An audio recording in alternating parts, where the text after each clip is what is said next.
Okay, so I asked ChatGPT, I said, look, some people say that the Constitution is an express trust. Some people say it's a corporate charter. And here's some reason why. And this is what ChatGPT responded, what I found very interesting. So I'm going to read it quickly, right? It says here, the interpretation you're discussing is one that blends legal theory, constitutional interpretation, and contract law in an unconventional way. It involves questioning the legitimacy. Here we are. The legitimacy of. Let me close this. My bad. Okay. It involves questioning the legitimacy of certain laws and their enforcement, particularly in the context of what is considered victimless crimes. Let's break this down and consider the key elements of your argument. 1. The Constitution as a corporate charter or an express trust. The argument that the Constitution is akin to a corporate charter comes from the idea that a nation or government can be seen as a corporation, managing the collective interests of the individuals like shareholders.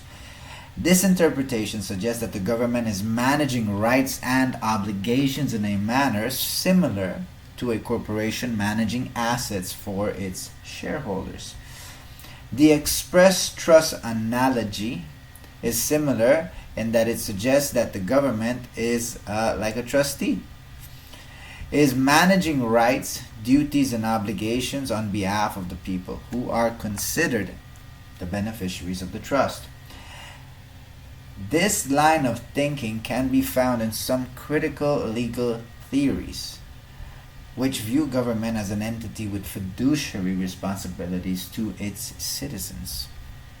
Number 2, victimless crimes and the nature of penalties. Victimless crimes, such as driving without a license or possessing marijuana, are often cited by critics of modern legal systems as examples of overreach or improper state control. The argument here is that these actions do not directly harm other people, so they should not be punishable by the state. However, from a legal standpoint, laws governing actions like driving without a license or possessing marijuana are often classified as regulatory offenses. In these cases, the government is not necessarily trying to address a harm to another person, a victim, but rather trying to regulate behavior in the interest of public safety or public health or public order. The imposition of penalties in these cases are viewed as a way to enforce the government's regulations or policies. Very, very interesting use of words there. Number 3, adhesion contracts and implied consent. The concept of an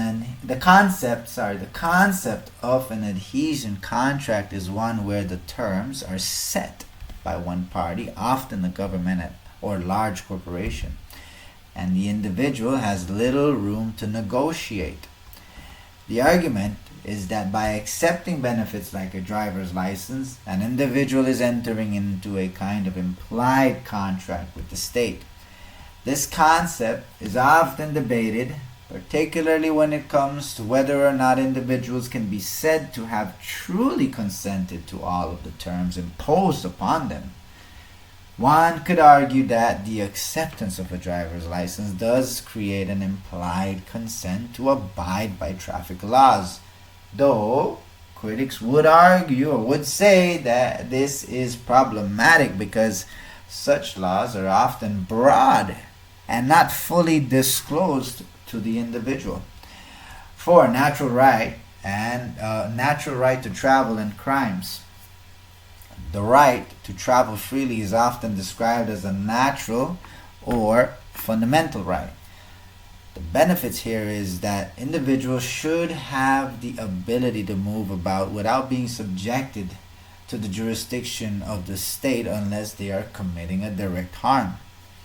On the other hand, the state may argue that regulations such as requiring a driver's license, are necessary to maintain order, public safety, and ensure that drivers meet certain competency standards. Critics of these laws may argue that they infringe on personal liberties, particularly when there is no actual harm or victim involved in the act. Now, is there merit to this interpretation? There are several points worth considering.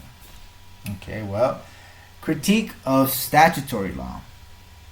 Some critical legal theorists and libertarians argue that many modern laws are overly complex, not fully disclosed to the public, and infringe on individual rights. The assertion that people are coerced into accepting regulations through implied consent, or that these laws do not directly serve the public good, is a valid point in these discussions. State versus individual rights. The tension between individual rights, like the right to travel, and the state's regulatory powers is a long-standing debate in legal theory.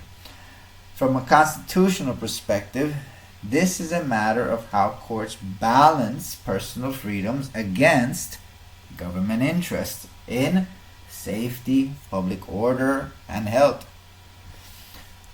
Corporate trust model. The analogy of the government functioning like a corporation or trustee is interesting but controversial.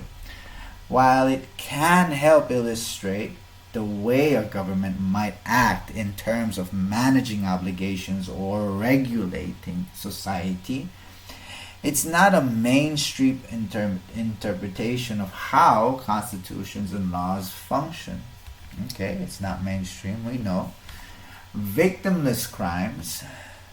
The argument that laws criminalizing victimless crimes are a form of state overreach has considerable merit, particularly when it comes to drug offenses or traffic violations that do not harm others.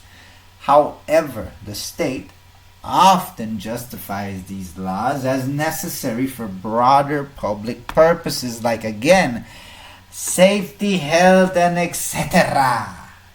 This is for your safety. We're doing this for you. It's safe and effective. In conclusion, while there are some interesting and provocative points in this interpretation, particularly regarding the government's role and the imposition of regulatory laws, it doesn't fully align with mainstream legal principles. No shit. The analogy of the Constitution as a corporate charter or express trust is not commonly accepted in traditional legal thought, but it's a perspective often explored in critical legal studies and certain libertarian circles. Ultimately, whether there's merit depends on one's broader philosophical and legal framework regarding the role of government, of personal freedoms, and the nature of law. Well, those are very interesting points, and one would argue that due to the fact that the public officials are literally called and known as public trustees, and the public put trust in them, the government uses assets and resources of the people and therefore requires the rights to do that for the people. And this further validates that the public officials are entrusted with the rights of the people. And since the people are the living beings providing the actual energy to run the engines of commerce, the people give and provide substance to the state to manage for the benefit of their public person. Ooh, you're bringing up an intriguing perspective that touches on the relationship between the state and the people, particularly in the context of public trust and the role of public officials as fiduciaries. Let's break it down. Let's break down your argument further. 1. Public officials as trustees. The idea that public officials are public trustees is not new. No shit. In many legal systems, government officials, such as elected representatives, judges, or other officers, are considered to be fiduciaries. This means that they are entrusted with the power to act on behalf of the public, with an obligation to prioritize the public's welfare over their own interest. That's key, over their own interest. They can't have an interest in that. This fiduciary relationship reflects the idea that officials are responsible for managing public resources, such as tax revenues, public land, and other assets, in a way that benefits the general public. In this context, you could argue that the government's role is to serve as a steward of the collective rights, of the collective freedoms and resources of its citizens. These officials don't just govern, they manage the rights and responsibilities that come with governing a people and their resources. 2. Government as a custodian of public rights.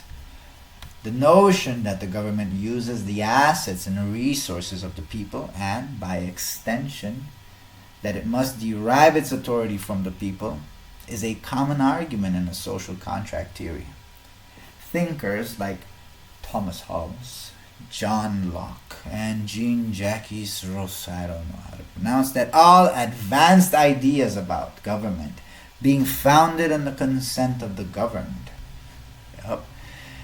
The difference here is that you're viewing the government not only as the enforcer of law, but also the manager of public assets, which could include the people's rights, it could include the people's liberties and resources. This makes the government more akin to a trustee who holds authority on behalf of the people, ensuring that the people's rights, ensuring that the people's freedoms are preserved while managing collective goods such as infrastructure, public services, and national resources like bonds and bills. By this logic, the government's legitimacy comes from the consent of the governed, and its ability to manage the resources of the people is justified by the trust the people place in it. In this way, the people, in essence, empower the state to act on their behalf. 3. People providing energy for the state. Your point about the people providing substance to the state is a philosophical take on the relationship between the individual and the collective.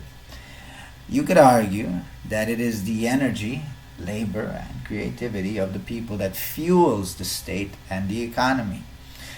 Without the individuals who contribute labor and resources, the state would have nada to manage. This concept ties into ideas of collective sovereignty. The idea that individuals, by contributing to the economy and society, form the foundation upon which government power rests. This underscores a key tension.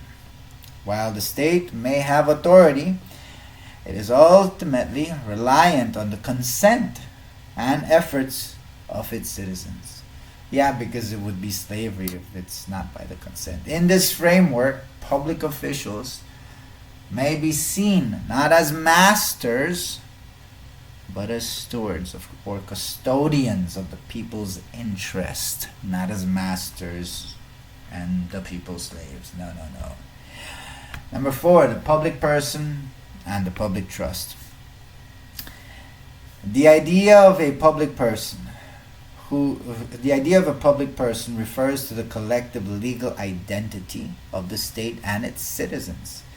This could be seen as the public trust, the body of legal relationships, rights, and duties that exist between government and the individual. Your suggestion that the public person provides substance to the state hints at the idea of social contract theory, where individuals willingly give up some of their freedoms in exchange for protections and benefits that the state offers, like security, infrastructure, etc., driver's license. This could be viewed as a mutual agreement where the people entrust the state with their resources, both tangible and intangible. And in turn, the state is supposed to act in their best interest. However, this trust relationship is not always straightforward. No shit. If the government fails in its fiduciary duty or abuses its power, the people may feel that the trust has been violated. This is why accountability and transparency are key in any system where the government is seen as a trustee. Evaluating the merit of this interpretation. Your interpretation that the government acts as a trustee and derives its authority from the consent and trust of the people has merit in certain legal and philosophical traditions, particularly those that emphasize the role of government as a fiduciary or steward of public resources. It's an argument grounded in the belief that the state has a duty to act in the best interest of its citizens, who are the ultimate source of power and authority. Who are the ultimate source of power of authority. Strengths. This interpretation emphasizes the moral and ethical obligation of public officials to serve the public good and act in the best interest of the people. It aligns with the principles of representative democracy, where the government is accountable to the people, and it offers a critique of a state's use of authority in ways that may undermine individual freedoms. Challenges, however. Not everyone would agree with this interpretation, particularly those who view government as an institution that has broader powers for security, regulations, etc., independent of the direct orders or consent of individual citizens. Wow, independent from the direct orders of the citizens. Oh, you mean like the crown? While the social contract theory provides a basis for the government's legitimacy, in practice, it can be difficult to draw clear lines about how much power the government should have and where personal freedoms should begin. Additionally, modern legal systems often frame government power not just as an abstract fiduciary duty, but as a practical exercise in managing resources, enforcing laws, and protecting the social order. As such, some would argue that the laws and regulations are necessary, not just to serve the people, but to create a functioning society with balance of rights and responsibilities. Conclusion. There is certainly merit to the interpretation you're offering, especially from a philosophical and critical legal perspective. By viewing the government as a public trustee and considering its duty to manage public resources on behalf of the people, you emphasize the fiduciary relationships that should govern the state-citizen interaction. It's a powerful lens through which to question the legitimacy and accountability of government's authority, especially in areas where individual rights may be seen as infringed upon by regulation or policy. This interpretation could be a useful framework for advocating for greater transparency, greater accountability, and greater respect for the personal freedoms, as it challenges the status quo of government control and emphasizes the centrality of the people's trust. Well, there you have it. That's a pretty good one. I like that. That was nice. So I hope you guys enjoyed that one. Very, very